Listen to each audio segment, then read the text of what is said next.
Hello and welcome to this earnings special coverage on Bloomberg Quint. We are tracking results of Raymond for the first quarter of FY20. The company has posted a revenue growth of nearly 14% on a year-on-year basis. However, they posted a loss largely due to the development charges that it paid for its Thane project. We are joined by Sanjay Bhal, the CFO of the company, to take us through the numbers. Mr. Bhal, thank you so much for speaking to Bloomberg Quint. Let me begin by asking you, the first quarter earnings have been challenging for most of the consumer-facing companies.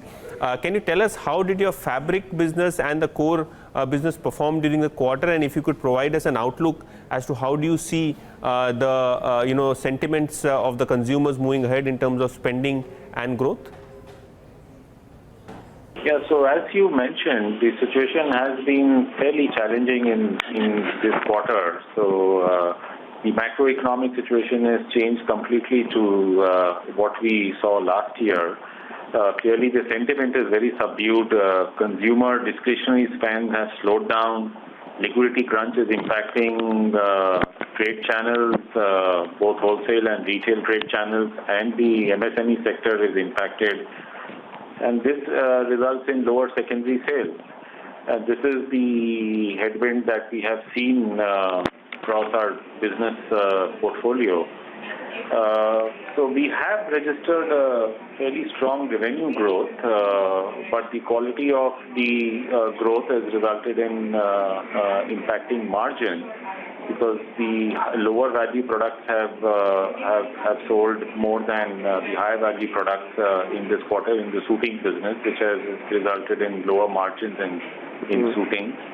And some of the impact of the cost escalation in wool that we saw last year spilling over to quarter one.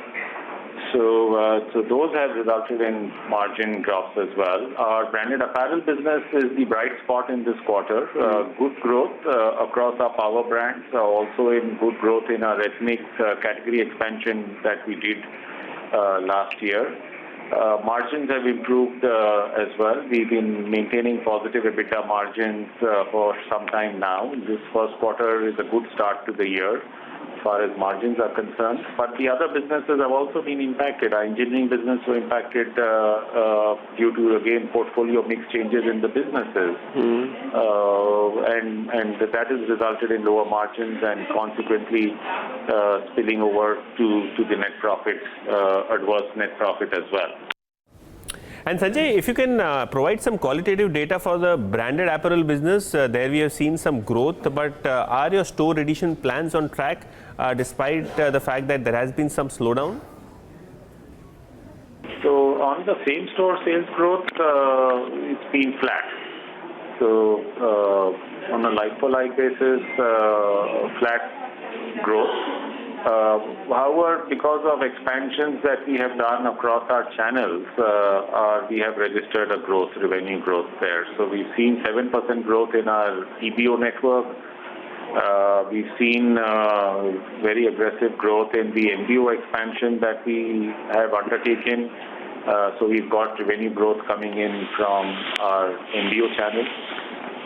The expansion that we have taken now on the retail side, which is the asset-light expansion strategy that we have adopted aggressively, that continues. We added 42 stores in this quarter, largely franchisee stores. And today we are more than 1,450 stores, so over 600 plus towns. So that focus will continue because that's a good cost-effective way to garner revenue growth and make it profitable as well. Okay, and Sanjay, given the uncertain political environment in Ethiopia, how are the operations shaping up there? What is the capex plan there? And if you could give us an idea on the order book as to how is it panning out for that operation in that region? So Ethiopia, the good news is that our order books are full. We've got a good response from our customers for sourcing out of Ethiopia. However, the concerning news is that the political tensions are high there in Ethiopia, and there has been an aborted coup attempt recently. Now things are stabilizing, improving, I would say, but certainly the dispatches out of Ethiopia have been impacted, and the capacity utilizations have been lower purely on account of the prevailing tensions there. We do expect things will certainly in the short term improve and stabilize. And the order books are full, as I said, so which means that capacity utilizations will go up. Okay. So there are no further capex plans in Ethiopia as of now. It's a wait and watch. We've already built up capacities there, and we would like to maximize capacity utilization there before we look ahead. Okay.